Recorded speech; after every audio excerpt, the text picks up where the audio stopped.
This happened during the summer I turned 16. It's a completely true account of a strange and brief encounter I had in the woods. At the time, I was living with my dad and stepmom. I remember her throwing a huge tantrum over having to buy me new school clothes because a few of my pants had holes and I still wore them. It was going to be my first year of high school, and I didn't want her negativity to ruin it, so I decided to spend the summer at my grandparents' place instead, and possibly earn some money while I'm at it. My grandparents lived in a remote, quiet area that was once inhabited by various native tribes. Even though it was just about a mile from the highway, it felt completely isolated and surrounded by lush forest. My grandpa had built a 3-story house by hand, along with a workshop where he cut cedar to make roofing materials. That's basically where I helped out however I could, and I did end up making decent amount of money, enough to buy myself a whole new set of clothes. As summer drew to a close and the heat made working unbearable, I decided to go for a walk one day to freshen my mind. I should mention, I basically grew up in these woods. I used to roam them constantly with my grandparents' 2 dogs, running around, napping under trees, playing, all without ever feeling spooked or sensing anything unusual. That evening, once it had cooled off a bit, I headed out on a familiar little path that eventually led to an old logging road. I'd walked it so many times I barely paid attention. That is, until I suddenly felt like I was being watched. Just to be clear, I was completely sober, had never used drugs or alcohol, and have no history of hallucinations or mental illness. What I saw still unsettles me whenever I think about it. Right there in the middle of the trail stood a figure. He was naked, looking directly at me with a completely blank face. He must have been about 7 feet tall, easily towering over my barely 5-foot body. His hair was long, dark, matted with streaks of gray, and patches of it even grew out from his arms and legs. He had no visible genitals, just smooth, pale flesh where they should have been. His skin was this unsettling yellowish tone, and it seemed too loose for his body, kind of sagging oddly in some places. We locked eyes. His strange yellow eyes felt like they were peering right through me. Everything around us went still and silent. I couldn't move or think. It felt like we stood there for ages, though it must have been only 10 seconds or so, before he suddenly turned and walked off into the woods. No branches snapped, no leaves rustled. He just moved through the brush like it wasn't even there. I fully expected him to come at me or at least do something threatening, but he simply vanished. I have not seen him again since, and I'm not in any rush to go looking. I did tell my grandma afterward, but she kind of brushed it off, saying it was probably some drug user wandering around the area. Meth is a big issue where they live, so this was not uncommon. I think I have posted about this story on the internet before, but I've never gone out of my way to share it.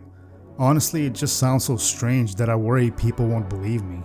I've done some digging into Native American legends, especially ones tied to that region, but haven't really come across anything that quite fits. If you've read this far, thanks. It means a lot to know someone else is aware of what happened. And if you have any idea of what kind of entity this might be, I'm hoping to hear your thoughts. A little backstory. My husband and I run a trap line. We catch raccoons for their skin, and the rest gets used to make dog food. We'd been setting around 20 traps on my brother-in-law's property, which is just over 10 wooded acres, with a creek running through it. The raccoons had been tearing into his garbage constantly, so we figured it was time to thin them out a bit. Every morning, right around 5 a.m., we'd load up our gear and head out to check the traps. For about a week straight, we kept hearing sticks breaking and leaves crunching just beyond our line of sight. The woods on that land are dense and overgrown. You're lucky if you can see more than 5 feet ahead in some spots. We brushed it off each time, chalking it up to local wildlife. We both carried guns, and there are plenty of animals out there that could be responsible for that kind of noise. One evening, near dusk, while we were resetting the traps, I caught a strong whiff of cigarette smoke. I mentioned it quietly to my husband, and we decided to pack it up for the night. We rarely brought our guns when working after dark. At that point, we were both feeling kind of uneasy. Whoever or whatever was out there had been close enough for us to smell but not see. That creeping sensation of being watched had started to kind of wear on us. A few days passed without anything strange until one morning I woke up sick. Classic winter flu. But when you farm and run a trap line, there's no such thing as a sick day. So I bundled up and went out anyway. I followed the creek as much as I could and rejoined the trail when I had to, keeping an eye out to give my husband a heads up if we had any catches. We were almost done checking the line when I spotted something darting toward him. Instinctively, I chambered a round into my .22, thinking maybe it was a stray dog or a coyote. But just as I was about to call out to my husband, I noticed something else moving. There was a man, no more than 10 feet away from my husband, standing behind a tree. He hadn't seen me. His dog, a large lab mix, was growling and snapping its teeth at my husband. I crouched down, flipping the safety back on and looking through the scope to get a better view. The man looked to be in his mid-40s, wearing ragged clothes. I kept one eye on him and the other on the dog. My husband, unaware I was watching, slowly pulled out his pistol and chambered a round. As soon as the round clicked into place, the man stepped out from behind the tree calmly and deliberately. He didn't say a word at first. Didn't even try to call off the dog. He just stood there, watching. My husband spoke first. "Can I help you? You're on private property. You need to get your dog before I shoot her." The man looked at my husband and replied, "I used to hunt here."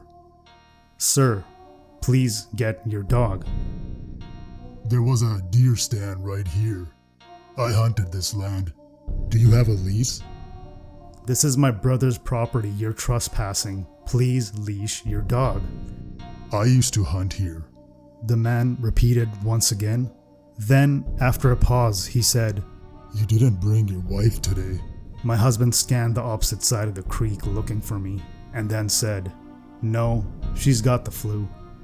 "You should head home to her." And then finally he repeated one more time, "I used to hunt here." Then, with a whistle, the dog turned and followed him as he walked away, disappearing into the woods. Not in the direction of the neighboring homes, but deeper into the timberland. There's nothing out there for miles. No roads, no houses, just trees. Before he vanished completely into the woods, he shouted back over his shoulder, "Tell your wife I'll quit smoking." We didn't waste any time. We jabbed sticks into the traps and got the hell out of there. When we finally returned to collect the traps for the season, we found cigarette butts placed next to every single one. I grew up in a tiny Scottish village, just about 100 people. It had one shop, one pub, a park, a church, and a graveyard. Our house was even more remote, a 20-minute drive from the center of the village. My dad would drive into the village every Saturday night to get drunk at the pub, while my ADHD brother and I played in the forest nearby. He'd give us each a can of Coke, which was the highlight of our week, and we'd go wild in the woods, climbing trees, building huts, running until it got pitch dark. He never came looking for us, except this one time. That night, while playing deep in the forest, my leg got stuck in the thick mud, sucked in all the way up to my knee. I couldn't pull it out. My 8-year-old brother tried and failed too. I began crying and panicking. I was sure I was going to sink completely, disappear in the woods, never to be found again. My crying freaked my brother out, so he ran back to the pub for our dad. It was getting dark quickly, and I was stuck alone. We were deeper in the woods than usual. I knew I'd be at least waiting for 15 to 20 minutes. Not ideal. While I was still crying, I noticed something in the corner of my eye. Someone running toward me. But not from the direction of the pub, from deeper in the woods. At first they were just a blur. I kept hoping it was my dad, but no, it wasn't. As the figure got closer, I realized it was a girl, probably around my age, 6 or so. But something felt off. She was wearing a dark gray Victorian-style dress, like something from the 1800s. She stopped about 2 meters away and stared at me. Her eyes locked on mine. I said, "Hello." No response. No smile, just that cold, empty stare. I asked her name. Still nothing. Just staring. She moved a little closer, still not breaking eye contact. Then suddenly, she turned around and sprinted back into the woods. Moments later, my drunk dad stumbled into the forest, muttering and swearing with my brother behind him. I knew every kid in the village. I had never seen her before. And the direction she came from? Nothing but forest for miles. No houses, nobody lived out there. Her clothes weren't just unusual, they were just from another time. That forest wasn't the kind of place for little girls to be running around in. Especially not that late. I never saw her again. Not in the village, not in the forest. I still think she was human, just a very strange human who somehow heard my crying in the dark. My friend and I have this tradition. Once or twice a year, we do a really long walk, something like 40 to 60 kilometers. We plan the route the day before, packing everything we'll need, and just go for it. One year back when we were still in high school, we had a series of very dumb ideas. The first bad decision? We decided to start the trip at 10 p.m., which meant walking all throughout the night. We live in Warsaw, the capital of Poland. It's generally a pretty safe city. There are areas known for petty crime like street robberies, but we were aware of them and planned to avoid those spots. Just to be safe, we took a knife and a bottle of pepper spray with us. The second bad decision? We decided to walk through a forest on the outskirts of the city. It was only about 4 to 5 kilometers through the woods, so we didn't think much of it. And the final dumb move?